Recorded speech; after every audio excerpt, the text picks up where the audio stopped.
Notability versus Goodnotes 6. Which is better? Goodnotes 6 and Notability both deliver strong digital note-taking experiences but cater to slightly different user needs.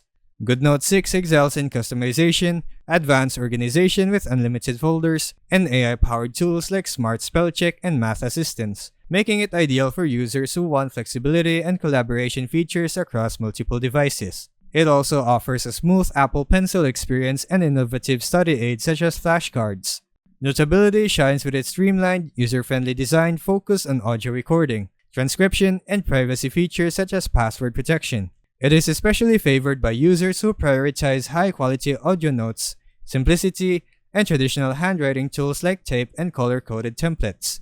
In summary, choose Goodnotes 6 if you need extensive customization, AI enhancement, and collaborative tools.